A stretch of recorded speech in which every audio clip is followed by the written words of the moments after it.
Well, there was a lot of mystery for me too. I work on the Evergreen Open Source Library System project, which is a project for academic libraries and public libraries to build a library system. And we've used tsearch too back when it was still just a contrib module before it was added in.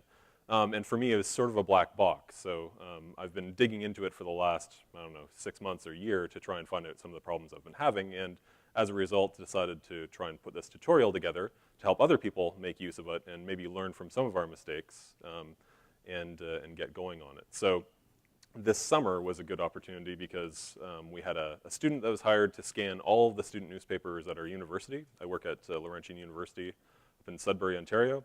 40 years worth of student newspapers with up to 3 different newspapers at a time. So we're getting lots of text out of that. I love students because they do things that I couldn't do. And we're going to upload those to archive.org. They're in the process of getting uploaded there, and the Internet Archive does full text search for us. But we also wanted one locally and independent that we could tweak and use, so I wanted to build a search engine on that. So that's part of the basis for some of the examples in this. And if you go to the URL at the bottom, stuff.coffeecode.net 2012 pgopen.fulltext, you can get the raw text and the HTML and the PDF of these slides if you want to follow along or pick it up at home. So the simplistic approach that seems like everybody sort of starts with is to just do a simple like or I like or regular expression matching. Create your table that has a few text columns in it and then run selects against it with variations on those operators. That doesn't work very well. Oops, sorry. Getting used to the projector or control here. So it's got problems. If you've got just some sample data, it's not such a big deal because it can hold everything in memory and scan through that really fast. But you don't want that when you actually scale up to any sort of reasonable level of data. And index expressions can help a little bit, but in this case, you'd have to anticipate every possible query that would be coming in for your index expressions. That doesn't work all that well. There is the extension for trigrams, which is pretty cool. And you could build your own, but that doesn't make any sense because we actually have full text search that's built into Postgres since 8.3, I believe. This has been in there for a long time. And those guys, Oleg on the left and Theodore, were kind of the core developers for that and can be thanked heavily for that. And I think Christopher Kings-Lynn wrote most of the documentation that's in the Postgres manual, which is excellent documentation. And I highly encourage it if you want to dig further into any of this. So I wanted to start out with a couple of demos. So the 2-minute demo, which you could get running fast, just as a proof of concept, I wanted to take the first 50 issues that my student had uploaded and the Internet Archive had generated the text for, load it in the table. So as you can imagine, the table that I showed before just had sort of the content text column. We create a tsvector index, and we'll talk about what these things are later, using a GIND index on it. And our search queries are very simplistic, but do the job. So we want to match the tsvector, which is a text search vector of the content, against the text search query, which is strike with a Boolean and picket to get any matches from that. If we want to get more exciting, we can add in a ranking algorithm, which says, okay, we want to get the cover density ranking for the match. And in this case, we're going to do some Boolean ORs of the terms that are coming in. Right, so this is nice, raw SQL, but it works nice and fast. So that's my 2-minute demo. So if you followed along with that, you can basically go and build text searches today. You can robotically copy and paste this and adjust it for your schema, and that'll work. But we want to do more than that. First of all, 50 rows. It's all still being held in memory, so that's not all that useful. So let's go up a little bit more to 1,000,000 rows. So the Open Library, openlibrary.org, very generously makes all of its data underlying its 1 wiki page per book available for download on the web, so it makes for a nice, useful test data set to work with. So I grabbed that, populated 1,000,000 rows from Open Library. There's many more, but that's good enough for test purposes. And I created, in this particular schema, I added in the weighted and unweighted tsvector columns to go along with our title and subjects. I'm using the editions of the books, which basically just gives me the title and the subjects, and then a whole lot of references to, say, author objects that don't have actual text with it. So this is the easiest way to load up the data. So once I load in the million rows, which takes about 5 seconds down at the bottom, then I'm going to set the unweighted keyword column to the equivalent of concatenating these two TS vectors together. In this case, I'm specifying a parameter to say, treat this as English text. It's not actually true in the case of Open Library. Not all the text is English. But without having any way of knowing what it is, and knowing that most of our searchers are probably going to be in English, let's go with that. We're using the standard concatenation operator.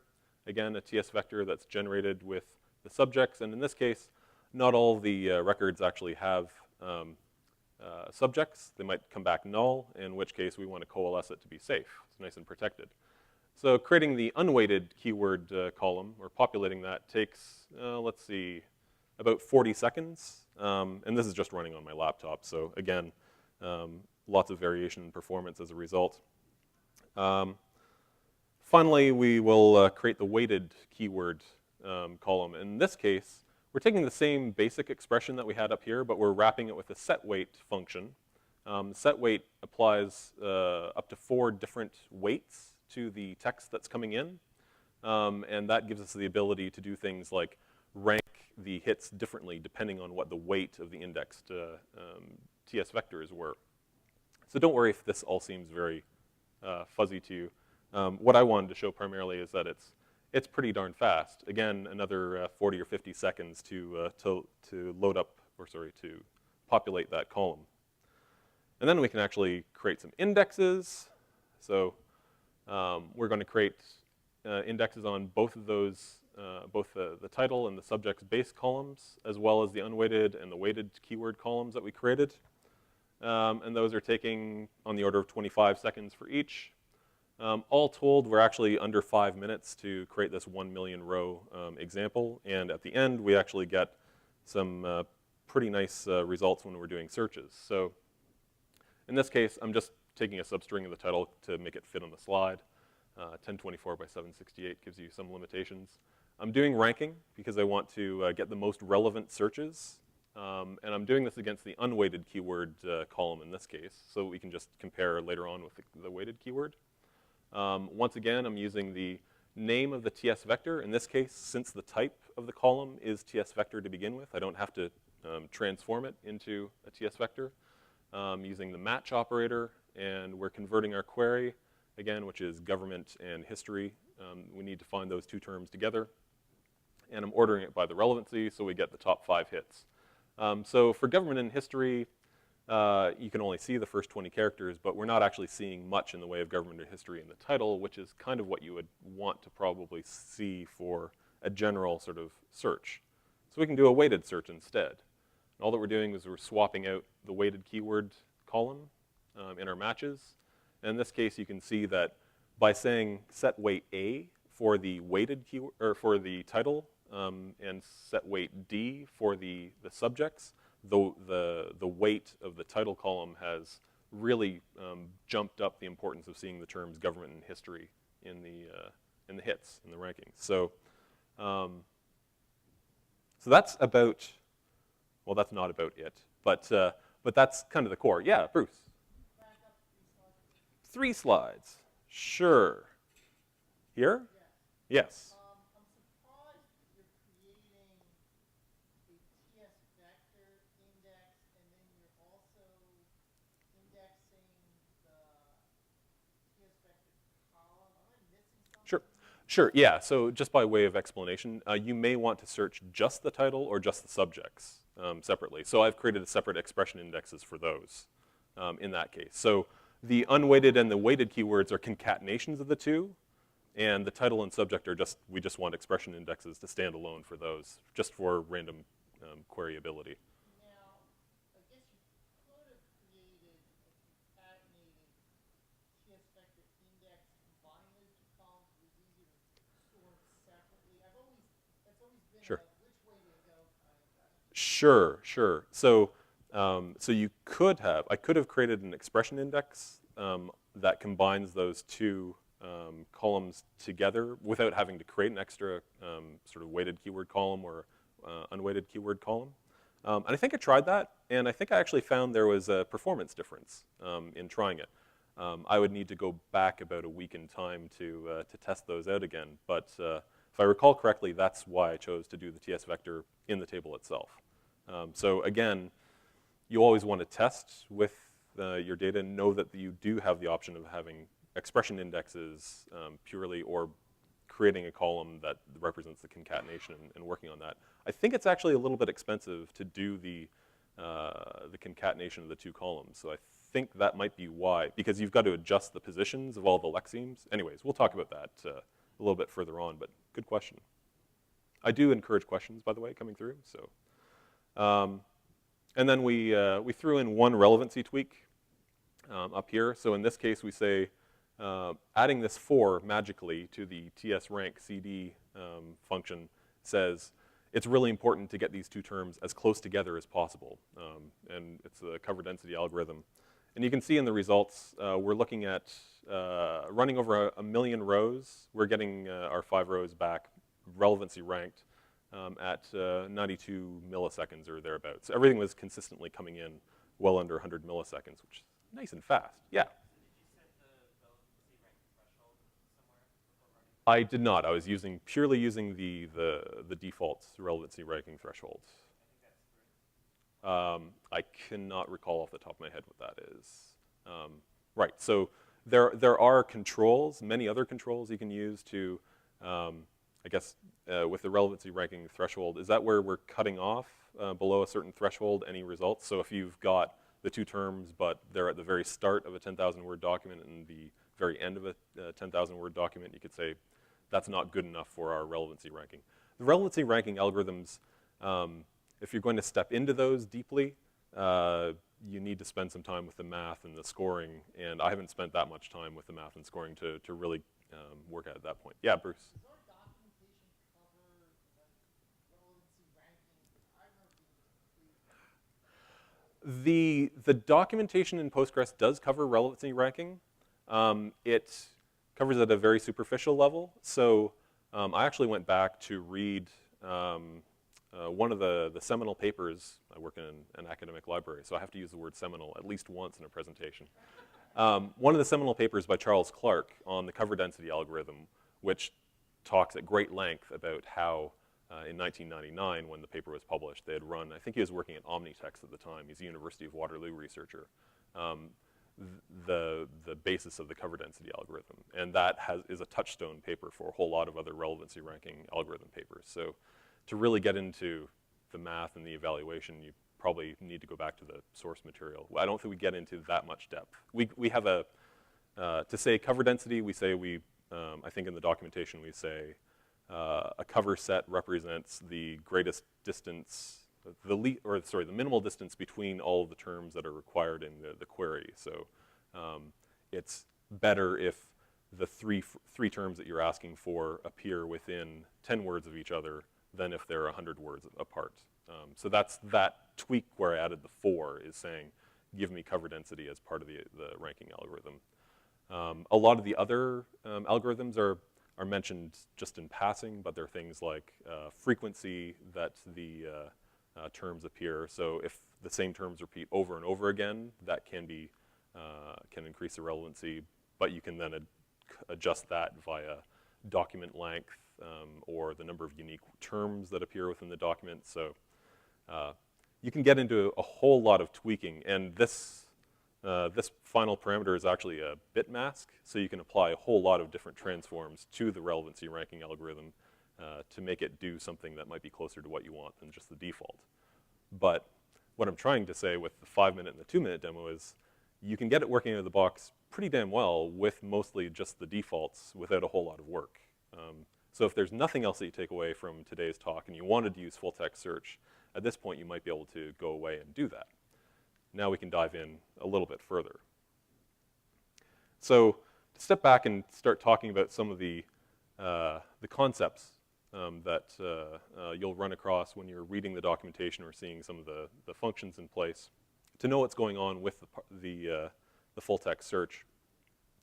We'll talk about the parsing process. So a document is really just the bag of words that's coming in. It can be a single word, it can be the title of a book, it can be the whole full text of a PDF. It's just a bag of words, undifferentiated, plain text coming in. Oops, sorry. One of these days I'll hit the right keys. So then the full text parser takes that document and splits it into tokens. And the parser is fairly rigid. It understands 23 different types of tokens, or thinks it recognizes 23 different types of tokens, and it will split them up or modify them and classify them and give them back to you accordingly. So standard things would be words and numbers it would recognize, but it recognizes some other things that might be surprising to you, like it recognizes URLs or email addresses, signed integers versus unsigned integers. And then the full text parser will apply dictionaries to normalize those tokens to create something called lexemes. And getting over the terminology in full text search was probably the hardest part that I had in getting a feeling that I had a good understanding of it. And lexemes was probably the hardest part, and that's where my patch came in, because there was one instance where it's called lexems, and that bugged the crap out of me. So we have that fixed, and a policy for backporting typo fixes in the docs as well. Yay. So yeah, some of the dictionaries, they're not just plain dictionaries like you would think an English-French dictionary would be.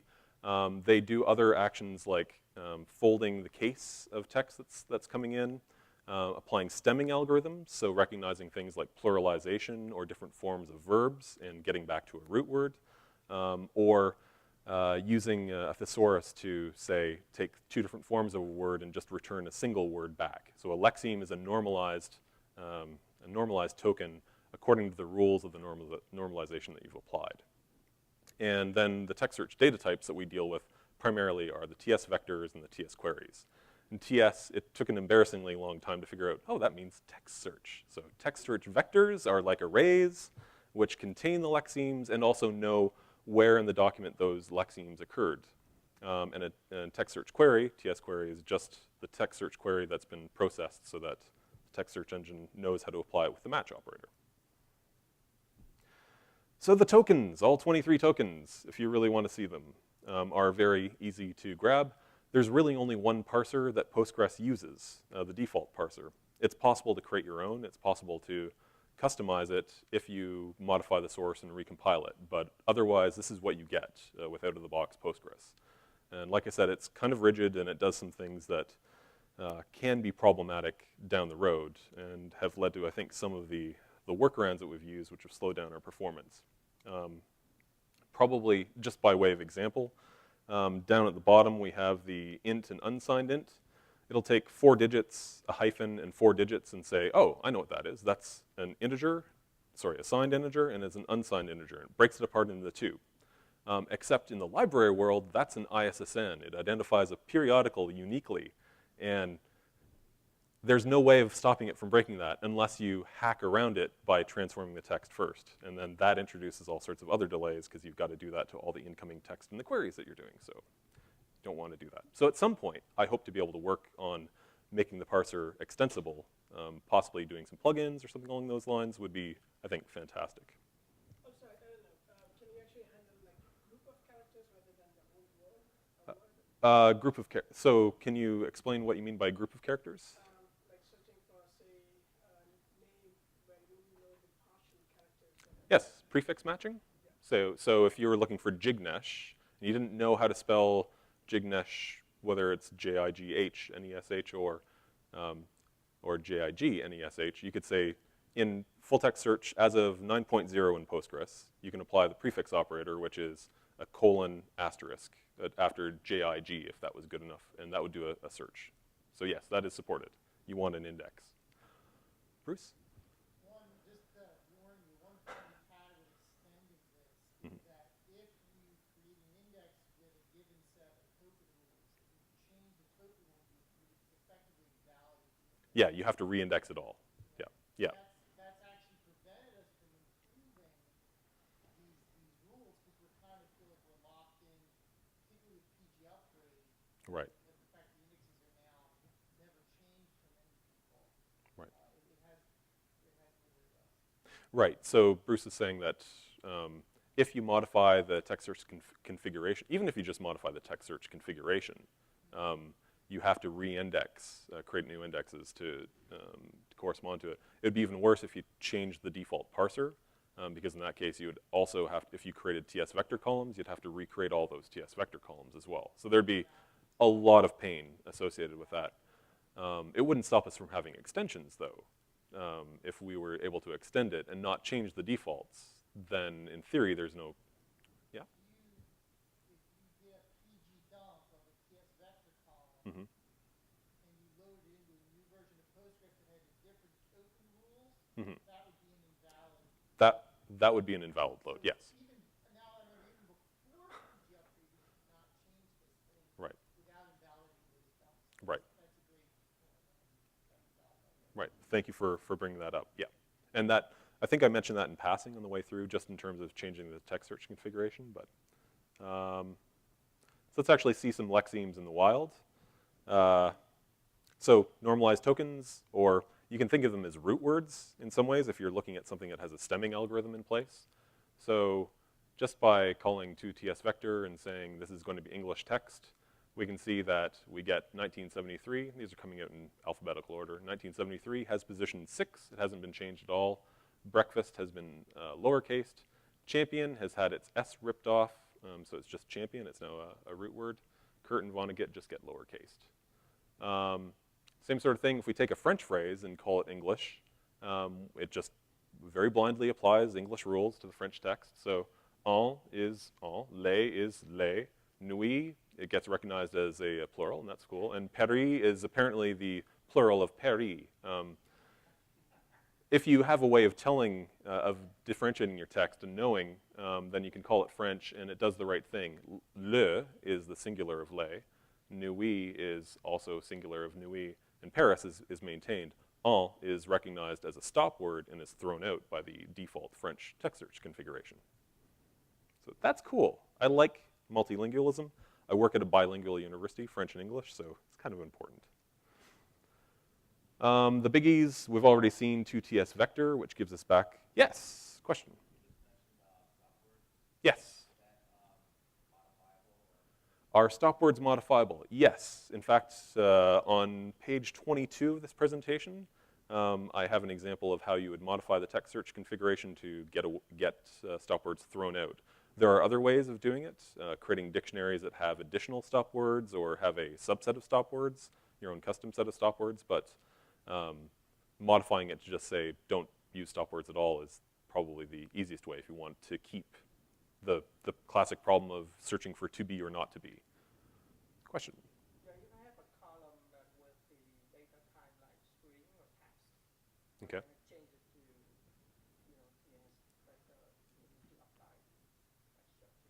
Right. Yes. Yes. You need to convert the strings or text to a TS vector to work with the full text search. Is that?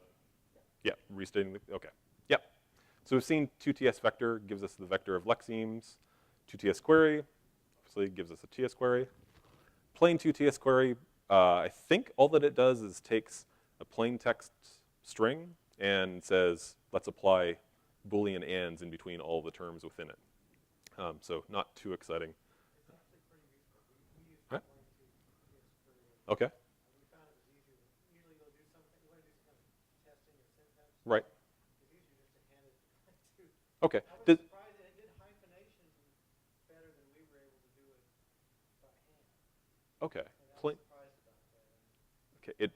Sorry. Can you explain how plain TS query handled? It does some kind of a normalization Right. on the third, and it does a normalization on the query. In fact, we originally Right. looked at it as a way of creating a normalized version of the Interesting. headlines. But it was, I haven't looked at the code or the source code. There's not really a lot. I don't know if this way to explain plain to. It cleans up the query basically. It cleans up tsquery also applies all of the normalization rules that tsvector would. The main thing I noticed was hyphenation. The hyphenation Okay. rules got wrong. Before they weren't right. I wonder whether you were getting a different configuration where it maybe avoided the hyphenation. Interesting. That's Yeah, we haven't We done, can- we haven't done a lot of work on it. okay. Investigating. I just noticed that all things got a little better, and so that Okay. was interesting. Interesting. The hyphenation was one I noticed got Okay. correct. Well, that's worth looking into further, I think. Thank you. Yeah. Actually, honestly, I hadn't used text search until this morning. I had somebody asking me about it at the client where I Okay. started looking into it. The plain to TS query seemed to fix what seemed to do what they were looking for, but it kind of they kind of need the stuff to be in the order it was in the original string, just normalized.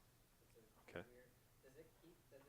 I tried like 20 or 30 different examples throughout the database, and everything came back. And this is what they're doing. They're taking video titles, Right. and they're making URL strings out of them, shortened, like removing all the stopwords and shortening things to make a shorter URL. Okay. And this seems to do it. So plain Looking to for it. so plain to tsquery was essentially doing the normalization. You weren't actually using it in full text search, or This is something they just put in. Okay. They're just looking to do this now. Interesting. They were going to be making. They had no idea this was even in Postgres. They were going to be Right. making their own stopwords table. Okay. And doing joins against it and splitting their thing out into doing those manually. excellent. So that's an excellent. I'm assuming that the plain case query keeps the words kind of in the order they were in the original. Yeah. I mean, we could try it and find out. And it's kind of like when Okay. did it. Okay. All right. Yeah. I was wondering if you know it's always going to do that. I do not know offhand because I was focusing on the more complex sort of 2TS query, trying to handle the multiple Booleans and operators like this.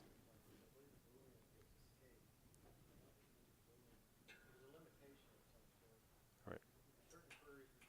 Right. Because I just did that and then I just ran that through some string Right. manipulation to get like a plain string back that they can use. right, because plain 2TS query would run it through the normalization, whether you had the default normal text search configuration or English, whatever you asked it to do, it would do. So you're getting kind of the benefits of the normalization without necessarily having to build any extra logic. You're building, yeah, that's great. Yeah. Great. I'm just kind of wondering if the assumptions I made just trying it out are going to be consistent forward or That I can't answer, I'm sorry. Yeah. I guess we'll find out. Yeah. Find out in production. All right.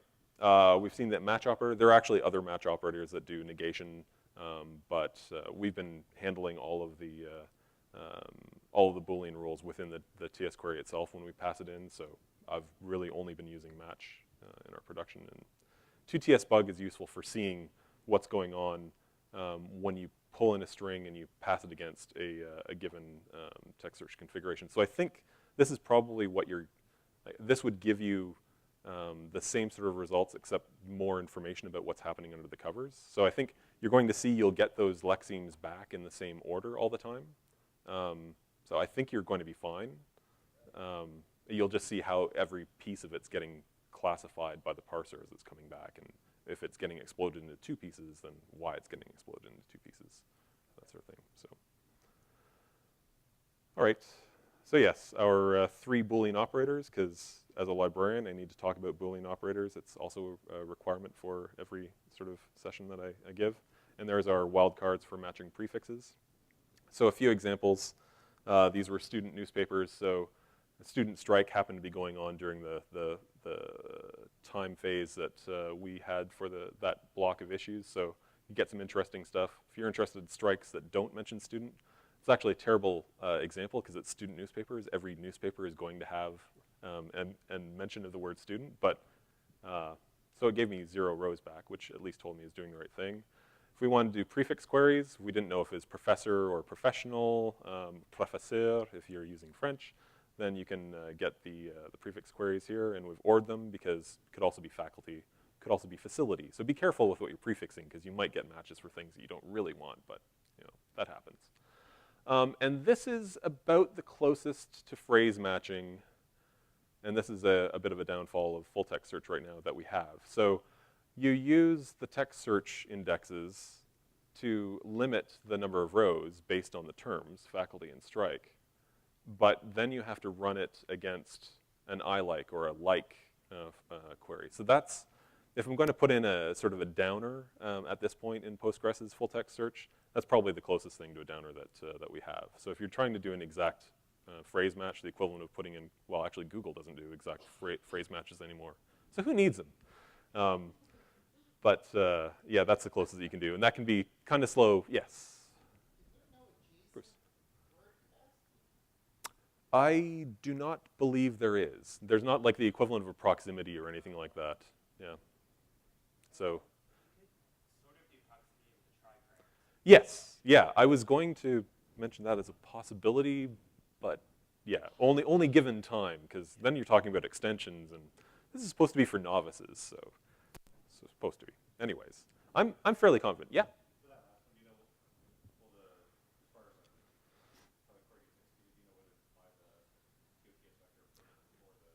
The planner seems to be very smart about that. So for any given data set, it might not do that, and it might go and do a sequential scan, but you really, yeah. Yeah. We implemented something very quickly in-house. I don't remember all the details. Remember, one of the problems we had with the planner, if we created an explicit field with the tsvector, the planner was smarter. Mm-hmm. And it fixed it. It was early in the development. Okay. Better. And I don't know the details specifically, but it's the implied use of the tsvector.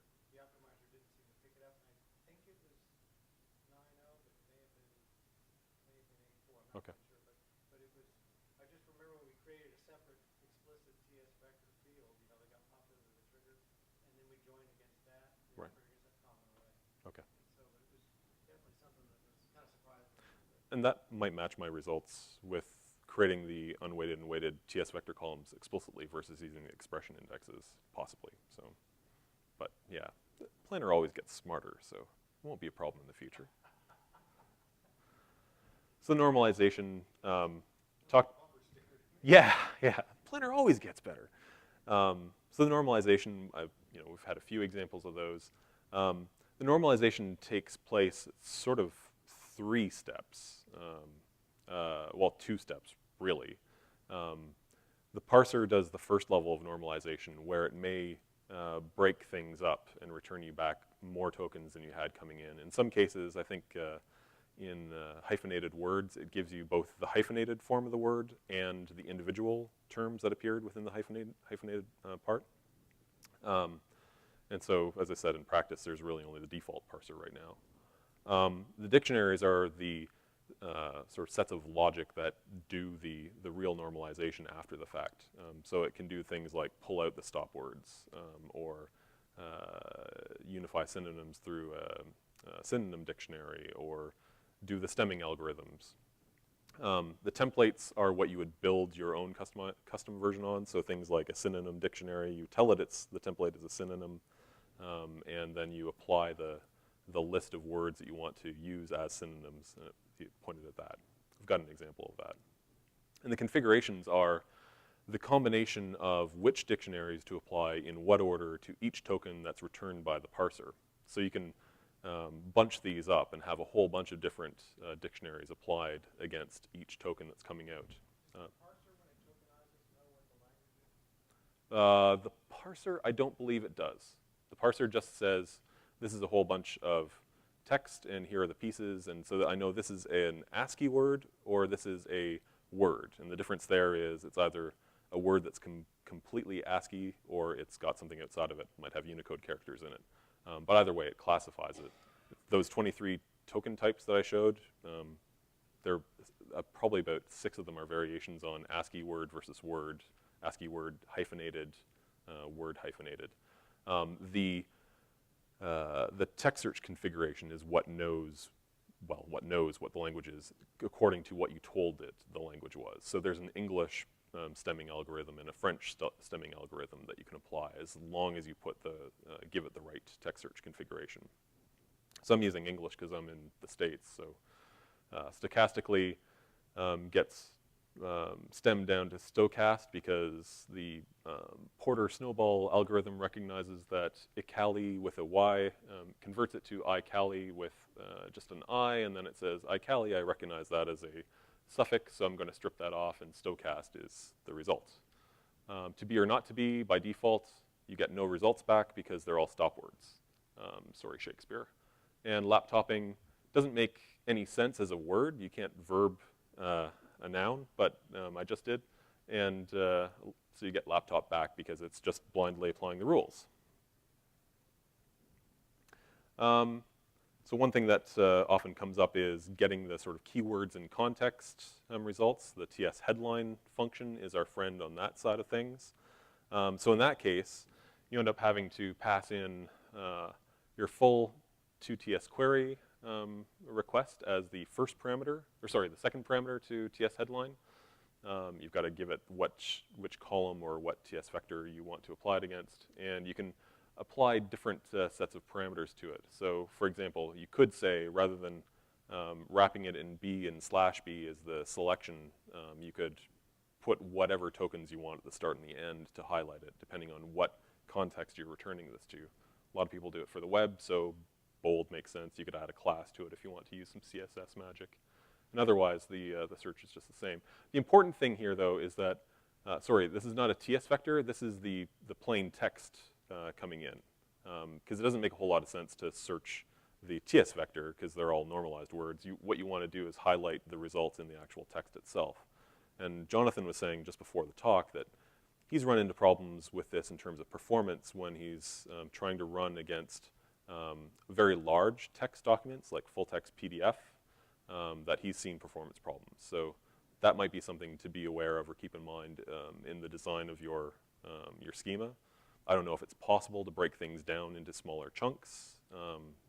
In my case, for newspapers, it would make a lot more sense to carve up the newspapers into individual stories. It would have a title and author and the text itself, and that would probably avoid a lot of the problems and give us better relevance. So better all the way around.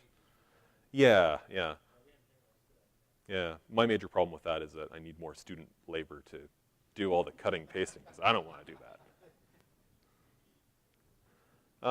Relevancy, image of match. Yes, this is a note to myself that I'm supposed to search Flickr for a Creative Commonly licensed issue of a match, or picture of a match, and put it in here. So just imagine, if you will, such an image. So we want really good matches, and there's two functions that provide ranking, both of which have exactly the same signature, and the only, I've just always used tsrankcd because it's the cover density algorithm, and it has a paper that's easily available to find on the web that describes what it's doing under the covers. So I've got a better feeling for what it's doing. But it seems to work out of the box for us. So here's the reference to the paper that describes what a cover set is. So why you get a bump in relevance if the terms are closer together in a piece of text. Professor Charles Clark is what you want to look for. So we'll see some more examples of this in place. We have already looked in our previous examples. In our 5-minute demo, we saw the multiple columns concatenated into a single column. So we've kind of covered this a little bit, and I just talked about breaking down the title author story, so kind of preface. And we already talked about how you can concatenate the TS vectors together.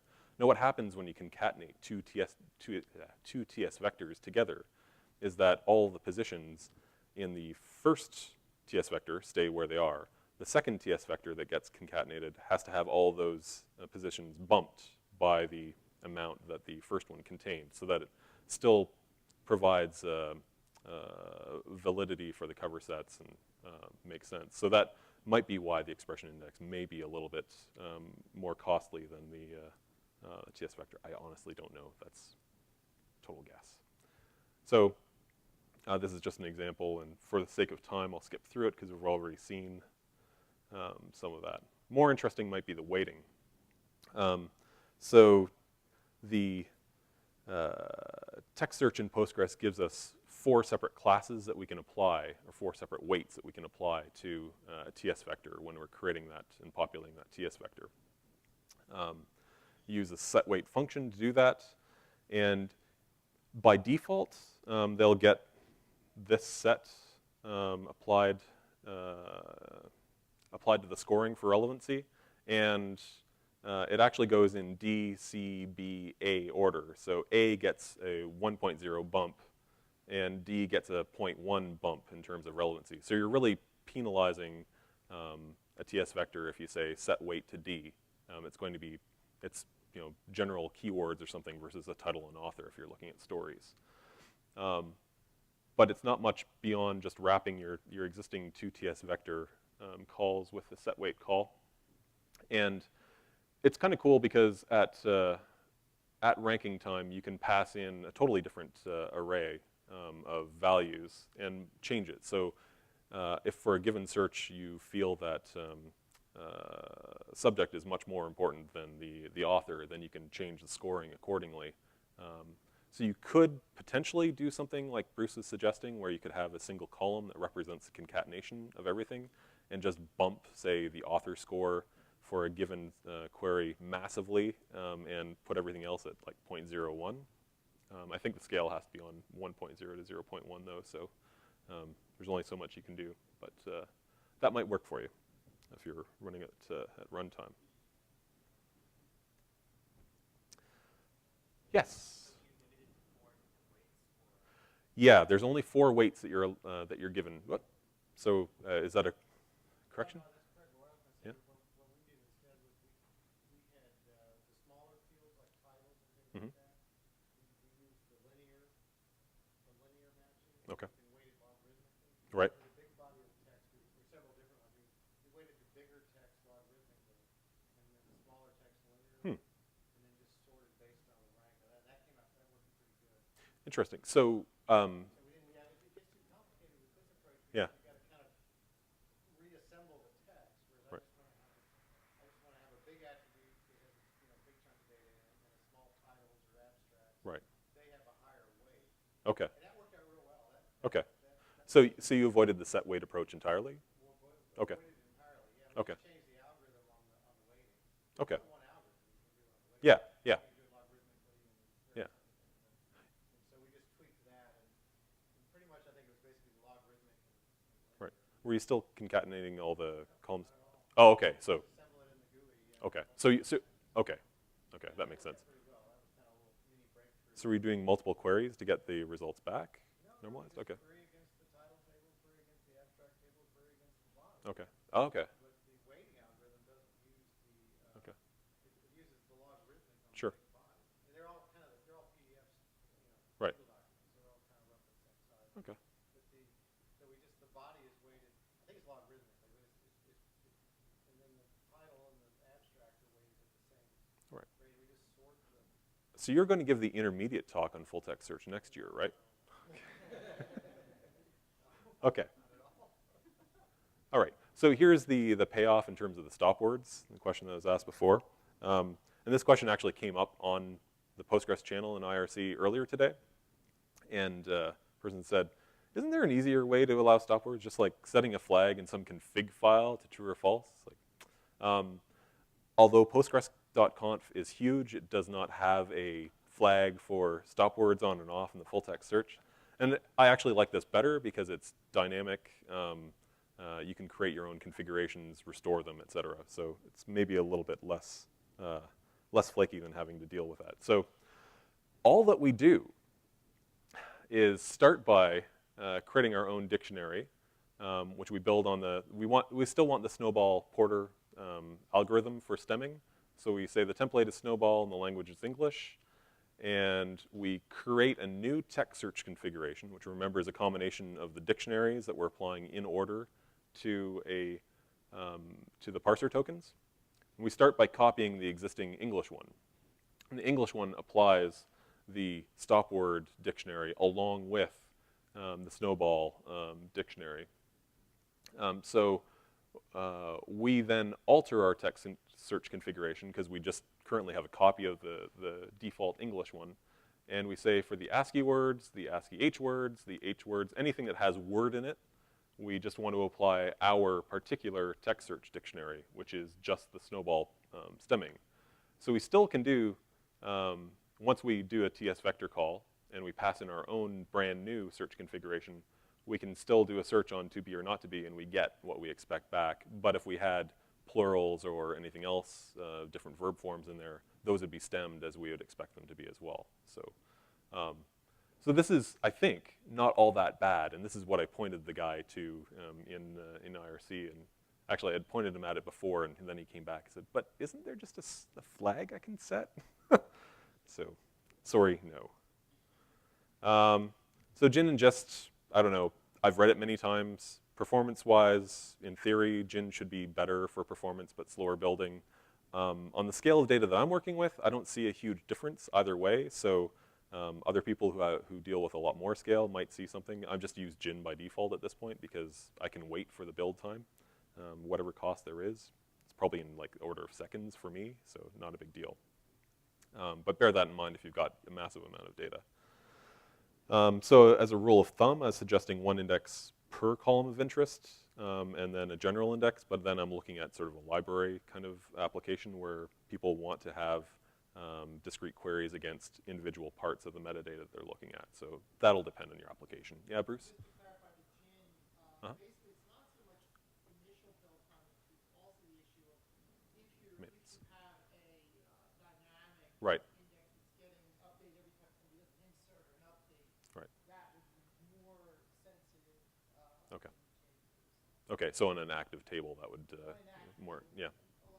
Most people don't have active tables, but again, and it's gotten better over time. There was a batching algorithm that was added in 8490. Okay. So you basically now, when you do an insert, it goes into like a holding area, and then as soon as that holding area fills up, there's something that triggers a load into the main table. You still search both of them Okay. when you do the search, but Okay. it basically buffers the loads because the sort of load algorithm just wasn't Right. as fast. But that's gotten so much better that I think you're right. Most people use Gin now is really they've optimized Gin so much.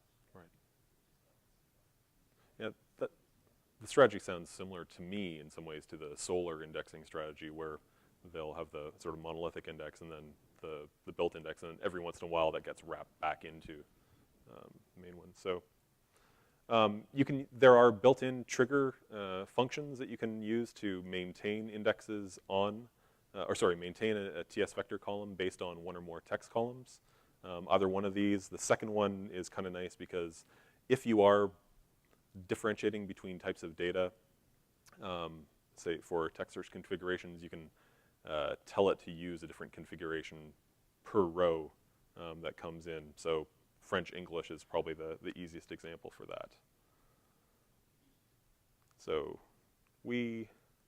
there's not too much of this. I'm sure you've all created triggers before, so in the interest of time, I'll gloss over it fairly quickly. But so this is the hack I was talking about, some of the things that we look at having to do within our project to deal with the sort of limited parser. So as long as you're consistent with doing the same thing to the queries that are coming in as you're doing to the text that's getting stored, it can work, but it might have performance implications.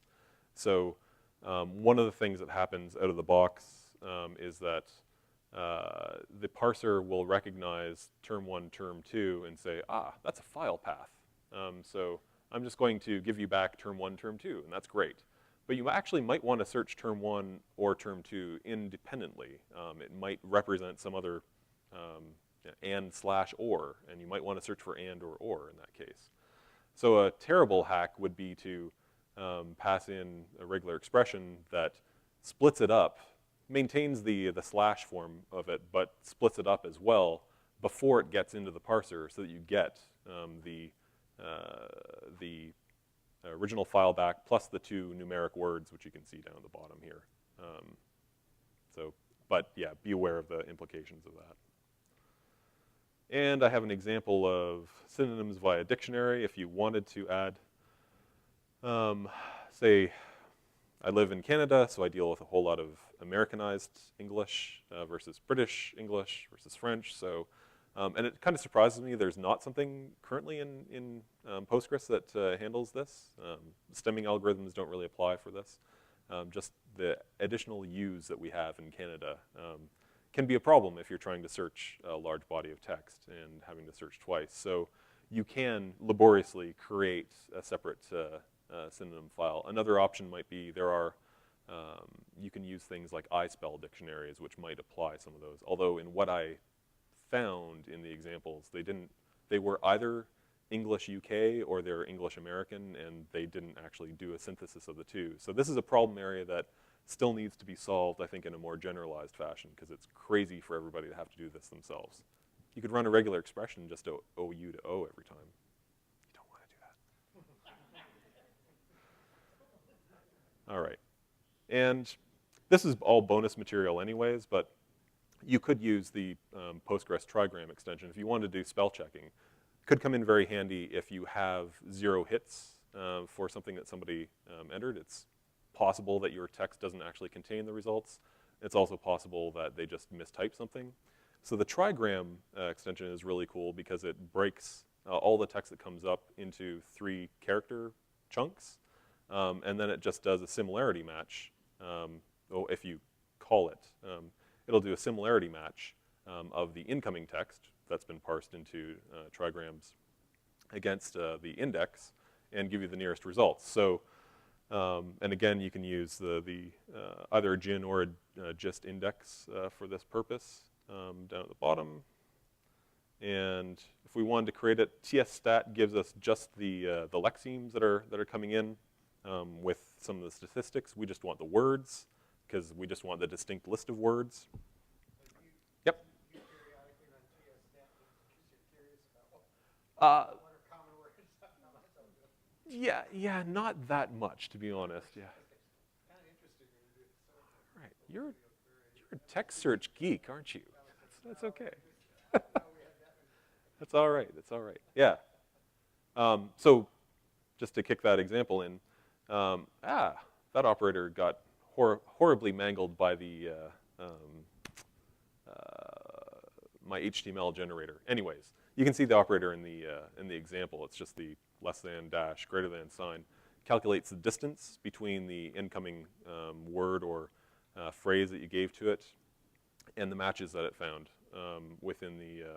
I guess we're really only looking at one word at a time. So that is, well, that's the distance. So that's the issue, or sorry, the equivalent of a relevancy ranking. So a distance of 0 is perfect because it's the same word. Whereas if you've got a differentiation by an additional character or a substitution of a character, that's going to mean that it's further from a match. Right. Yes. Yeah. Yeah. So, and packet and pocket would have been further on down. I just showed 5 rows for the sake of not wanting to run off the list. But yeah, building something like a spell checker using the Trigram extension seems very possible. It's not something that we're using currently. We're actually using a terrible A-spell approach, which throws back spelling suggestions which may not actually be in the database. So this would be a far better approach for us to use in our project for spell checking. Dimitri?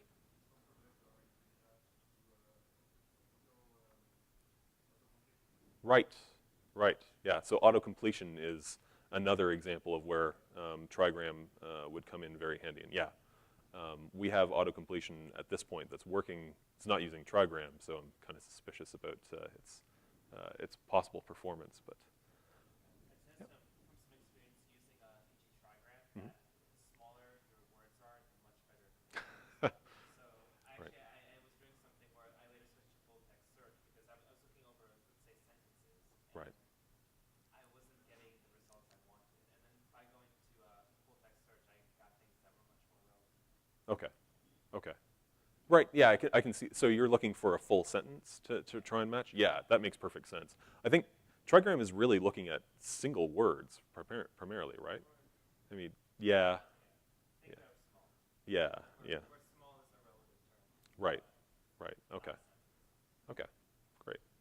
So I am past the 10 minutes or so that I wanted to leave for people to get to sort of the wrap for today, and I think we've got lightning talks, but I'm happy to take questions, further questions or whatever from there. And I'll point to a couple of the articles that you might want to dive into further if you want better understanding of stemming and cover density. But sure, question. So this may be a naive question, but what happens if the encoding installation of the database changes and you already have the search code? Hmm. Do you have to rewrite your search code so you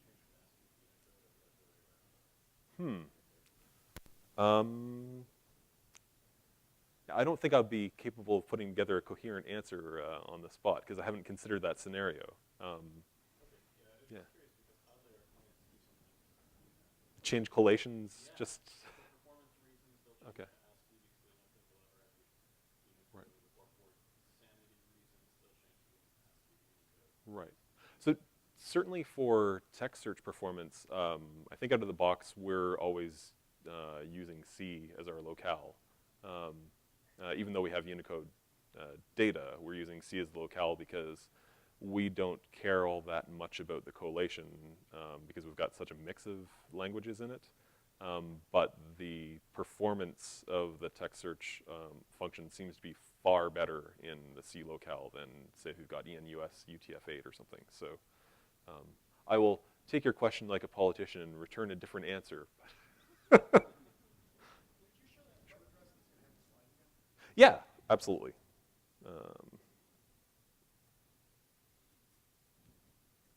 There we go. Stuff.coffeecode.net. I have yet to come up with a better description of that host name, but Bruce.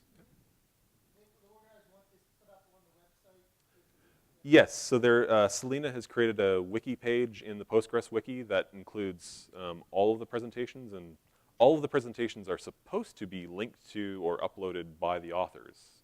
So if I've already linked this, I linked it before the presentation. So I'm a good good presenter. But if you see some bad actors out there, tap them on the shoulder and ask them to link it up. Have you played around with the Sphinx indexing function at all? Sphinx is one that I've not used. I've used Solar in the past, primarily. So Sphinx, would you like to talk about it? I haven't played with it in a while. Okay. So Sphinx actually, it's basically all it does is full text search, and it actually you can plug it right into Postgres. I mean, it's an external program that's running. The one thing about Sphinx is that it's incredibly fast. You do a search, and like you could have millions of rows, and then return it in a millisecond. The older version of Sphinx, you paid a penalty because you had to every time you updated your data, you had to rebuild it. So if you're frequently updating data, it just didn't make sense. The newer version, I believe they have something called Delta Update, where you can, it basically, it'll update your indices as you go along. I'm not sure what the time penalty is, which is why I was curious if you played with it. But Sphinx have to return all the matching data set or the ID on the matching data set, and then subset it down, or is it integrated tightly into the optimizer? so it's not integrated. It basically it's standalone, but it can pull directly from Postgres. So Sphinx, it works both with Postgres and MySQL. So it's ultimately, within the case of MySQL, it's like pulling everything in. I think Postgres, it can like manipulate cursors and just get things in. If I want to do like a query, give me everything in attribute work just a week ago, it would have to pull everything from the whole database in, and then you subset it down to a week. Yes. So you can basically choose like what queries that you want to put into it initially, or just load everything in, and then you basically build the rules within Sphinx, and then you do searches based on that. Right.